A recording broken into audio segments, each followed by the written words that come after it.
నమస్తే సార్, మీ పేరు? నా పేరు నేరన్ల వెంకట్ గౌడు. మెడుదొడ్డి. ఎట్లా ఉంది అభివృద్ధి? ఇప్పుడంటే ఇక ఎక్కువ జర కాంగ్రెస్ గాడుపు కనబడుతుంది అన్నిటికీ. జర ఇక ఇప్పుడు ఇదో 10 ఏళ్ళు చేసింది కదా, దాని మీద ఇక అందరికీ జనానికి విసుకొచ్చేసింది. జర విసుకొచ్చి ఇప్పుడు కొత్తగా మార్పు కోరుకుంటుంది. కాంగ్రెస్ని గెలిపియాలి, ఇచ్చిన కాంగ్రెస్ అని తెలంగాణ కాంగ్రెస్. ఇప్పుడు రఘునందన్ రావు గెలిచిండు, ఇవారకు కూడా గెలిచిండు, కాదని కాదు. ఎందుకంటే బీజేపీ వచ్చే పొజిషన్ లేదు, ఎక్కడ రాదు. ఏదన్నా ఒకడే వస్తాడు. ఆ ఒక్కటో ఇద్దరో రెండో వస్తే అవి వీటితో అయ్యే పని ఏం కాదు. ఇక మళ్ళీ దాని గురించి ఇక వాళ్ళు ఇక దాన్ని మళ్ళీ రేపు పొద్దుగల ఆడ ప్రభుత్వం ఒకటి ఇది ఒకటి ఉంటే కూడా ఇబ్బందులు అవుతాయి. అందు గురించే కాంగ్రెస్ని జర గెలిపియాలన్న ఉద్దేశంతో జనము ఊపు చూపిస్తున్నారు. కాంగ్రెస్కి ఎందుకు వేయాలంటే? కాంగ్రెస్కు ఎందుకు వేయాలంటే కాంగ్రెస్ ఇవరకు చేసింది. రాజశేఖర్ రెడ్డి ఉన్నప్పుడు చేసిండు అన్ని విధాల.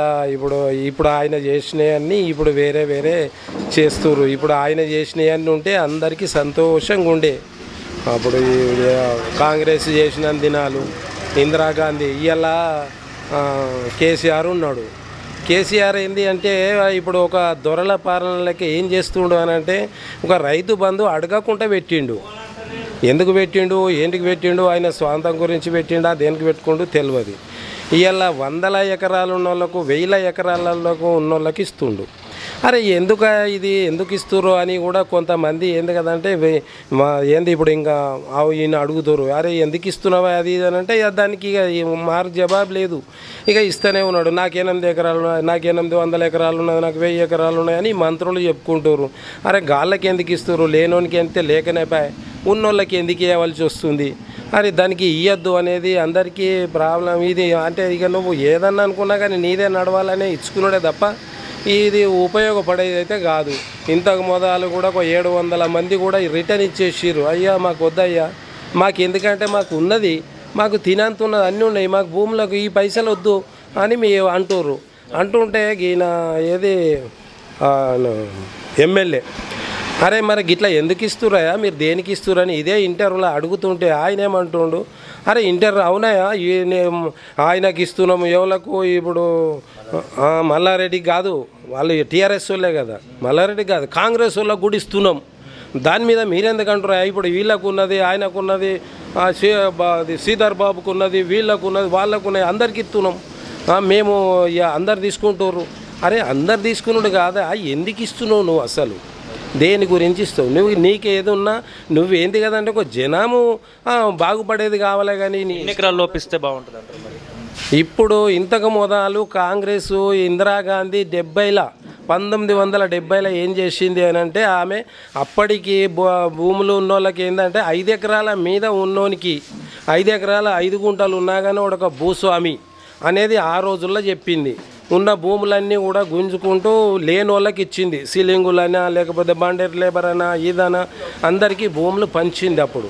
ఇప్పుడు ఇలా 100 ఎకరాలు ఉన్నోనికి నువ్వు రైతు బంధు వేస్తున్నావు, గుట్టలు ఉన్నోనికి వేస్తున్నావు, రాళ్ళు ఉన్నోనికి వేస్తున్నావు, రప్పలు ఉన్నోనికి వేస్తున్నావు. ఇవన్నీ వేస్తుంటే ఎవడు బాగుపడుతుండు, ఎవరు లాభపడుతుండు, దాన్ని గమనించేంత స్తోమత మీ దగ్గర లేదా, మీకు ఇచ్చే సలహాదారులు లేరా, లేకపోతే మీరు ఇనుకునే స్తోమత లేదా. అరే ఇది ఎందుకు ఇది అంతా అనేది జనం లోపల బాగా ఇప్పుడు ఇక ఒకసారి చూసిర్రు, రెండోసారి చూసిర్రు. ఎందుకంటే తెచ్చిన దాని గురించి అభిమానంతో వేసిర్రు, కొట్లాడేది కదా అని వేసిన దానికి వాళ్ళు చేసిన దానికి కొన్ని ఇప్పుడు ఏముండే అంటే ఇప్పుడు 68 ఏళ్ళకు ఉద్యోగస్తులకు ఉండే, 68 ఏళ్ళు ఉంటే 61 సంవత్సరం చేసినావు. దాంతో ఎవరు లాభపడుతున్నారు, ఎవరికేం లాభము అంటే నేను చేస్తున్నా అంటావు. ఎందుకు నీకు అది అవసరమా, నువ్వు చేయవలసిన అవసరం ఎందుకు వచ్చింది, దాంతో ఏం లాభం వచ్చింది, జనానికి లాభం వచ్చిందా, నీకు లాభం వచ్చిందా, ఎవరికి లాభం వచ్చింది. అంటే మరి కాంగ్రెస్ వాళ్ళు గెలిస్తే ఉండరు, ఎమ్మెల్యేలు గతంలో జరిగింది ఇప్పుడు ఇవారదాకా ఏంది కదంటే బలం ఉన్నంతసేపు కొంత పోతుంటుంది. ఇక దానికి ఏంది కదంటే కొంత లొంగ తీసుకునడానికి ఉన్నది. ఇప్పుడు ఆయన ఎందుకంటే ఇలా పోయి ఇక్కడ హుజూరాబాద్లో పోయిండు, హుజూరాబాద్లో పోయి దళిత బంధు అన్నాడు, దానికి ఎదురు మాట్లాడటం లేడు. అందులో దానికి ఇంకొకటి సపోర్ట్ మాట్లాడలేటాడు లేడు కాబట్టి దాన్ని వానికి ఏది ఉన్నది వాడు ఒక రాజకీయంగా వాడు ఎదుగుతుండవు అని అంటే వాడిని తొక్కేస్తాడు. కేసీఆర్కి అదే అధికారాలు ఉన్నాయి కాబట్టి తొక్కేస్తాడు. అదే కాంగ్రెస్ ఉన్నదనుకో అది దానికి ఒక నిబంధనలు ఉంటాయి, దానికి ఒక పద్ధతులు ఉంటాయి, దానికి ఒక లెక్క ఉంటుంది. అది ఏంది కదంటే వాళ్ళు ఏంది కదంటే కూర్చుండి దాన్ని చర్చించిన తర్వాత ఇది అవుతుందా కాదా, ఇది సాధ్యమా కాదా అన్నీ చేసుకున్నాక నిర్ణయం తీసుకొని బయటకు వస్తుంది. అది అల్టిమేట్గా గవర్నమెంట్ మాది అప్పుడు ఫామ్ చేస్తే ముందుకు వస్తుంది. ఇది అట్లా లేదు కదా. ఇప్పుడు ఆయన ఇలా ఏమంటాడు దళిత బంధు అన్నాడు. దళిత బంధు అన్నోని సరే అలా లేనోనికి ఇస్తా అంటున్నావు, దళిత బంధు ఇచ్చుకో కాదని అంటలేడు. మళ్ళీ తర్వాత ఏమంటావు ఉద్యోగానికి కూడా ఇస్తా అంటావు. అంటే ఏందా నీకు ఎవడన్నా చెప్పేటోడు ఉన్నాడా, చెప్పలేడు లేడా, నీకు ఏమనుకొని చేస్తున్నావు. అది ఇలా మేడిగడ్డ కట్టినావు. ఏమైంది మేడిగడ్డ? నాది రక్తం బొట్టు చేసి నేను కట్టినా అంటే వాళ్ళందరూ లేరా? నువ్వు పైసలు ఇచ్చేటోని లేకపోతే సంస్థలు ఉంటాయి, ఇంజనీర్లు ఉంటారు, అందరు దానికి ప్రొఫెషనల్ ఉంటారు, అందరు ఉంటారు. వాళ్ళందరూ దానికి ఎట్లయితే బాగుంటుంది, దానికి ఎట్లయితే గట్టి పడుతుంది అనేది వాళ్ళందరూ చూసుకుంటారు. నువ్వు చేసేది ఏమున్నది? నేను చేసినానంటే కాకపోతే నువ్వు నీ హయాంలో చేసింది వేరు. నువ్వు అదండి కట్టించి ఇప్పుడు ఎలా కేసీఆర్ బలవంతుడు ఆయన కొట్టాలంటే ఇప్పుడు ఇక దాని గురించి జనమే కొడతారు. ఇప్పుడు ఎవడో కొట్టాలి ఎవడో రాదు. ఇప్పుడు ఈ మంచి వాళ్ళు ఇప్పటికి కూడా ఈ వారం కూడా ఈ 2000 చేస్తుర్రు. ఇప్పుడు ఇక వానికి ఒకడు సేపటికి ఇప్పుడు రేవంత్ రెడ్డి అనేటోడు ఒకడు గట్టి మునగాడు వచ్చిండు కాబట్టి ఇప్పుడు వీళ్ళందరూ మళ్ళీ సపోర్టు కాంగ్రెస్కి వస్తుర్రు. లేకపోతే దాన్ని ఇవరకు ఉండిరా, ఇవరకు లేకుండ్రి. ఇవరకు ఏంటి కదంటే వాళ్ళు దాన్ని పట్టించుకున్నట్టు లేకుండా అంత బలం లేకుండే. ఆ బలం లేదు కాబట్టి వీళ్ళని గెలిచినా పోతారనో ఎవరంతలా వాడే ఉన్నారు. ఇప్పుడు కదా బీజేపీ కదా ఎక్కడోడు అక్కడ చల్లబడ్డట్టు అది కూడా గట్లే ఉండే. ఇప్పుడు ఏంది కదంటే రేవంత్ రెడ్డి వచ్చిండు. రేవంత్ రెడ్డి వస్తే అది ఉన్నా సరే పోయినా సరే నీకు మిండెన్ అన్నట్టు వాడు ముందుకు నడుస్తుండు కాబట్టి ఇప్పుడు అందరూ మళ్ళీ జనం అంతా వానికి పోగు చేస్తారు. అంటే రేవంత్ రెడ్డి నాయకత్వాన్ని నమ్ముతారు. వాది దాని గురించి వచ్చింది. అది ఇప్పుడు నీకు కేసీఆర్కు ఒకసారి ఇస్తారు, ఆయనకు కూడా ఒకసారి ఇస్తారు. అది వస్తుంది. నువ్వు అనుకోకుండా వస్తుంది, నేను అనుకున్నా కానీ అది ఎవరికి ఒకసారి ఇక్కడ ఎవరు గెలుస్తారు? ఇక్కడికి వస్తే ఏంది కదంటే ఇవారి దాకా చేసిన పనులు ఏమున్నా ముత్యం రెడ్డియే ఎక్కువ ఉన్నాయి.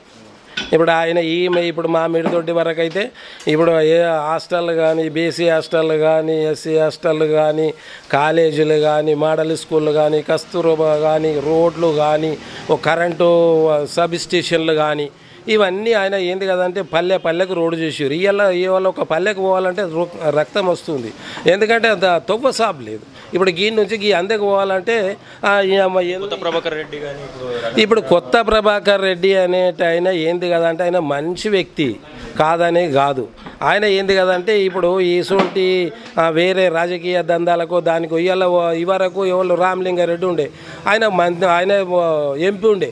ఆయన నువ్వు ఇటంకల రావద్దంటే రాలే అంటే గసొంటి తత్వం. అంటే ఆయన అది ఏంది కదా అంటే వానితో ఎందుకు మాట కూడా కొట్టుకోవాలి చేయాలన్న ఉద్దేశము ఆయన దందాల మీద ఆయన నడుస్తాడు. కాకపోతే ఉన్నాయని రాజకీయంగా వచ్చిండు. అది దాని మీద ఆయన వరకేమో గంత నడుస్తుంది. ఇప్పుడు ఏది ఉన్నా జరసేపటికి కాంగ్రెసే చేసింది కదా. అప్పుడు ముత్యం రెడ్డి చేసిండు, కాంగ్రెస్ చేసింది. టీడీపీలో ఉన్నప్పుడు కూడా ముత్యం రెడ్డి చేసిండు కాబట్టి ఒకసారి ఆయనకు ఛాన్స్ ఇద్దాం. ఇప్పుడు బీజేపీకి ఒకసారి ఇచ్చినాం, దీనికి ఇచ్చినాం, ఇప్పుడు ఒకసారి కాంగ్రెస్కి ఇద్దాము ఇప్పుడు ఆయనకు అనే ఉద్దేశము జనము ట్యాగు కనబడుతుంది. ఇప్పుడు మీద అర్బటం లేకున్నా జనము మామూలు జనంలో మాత్రము వేయాలన్న ఉద్దేశం ఉన్నది.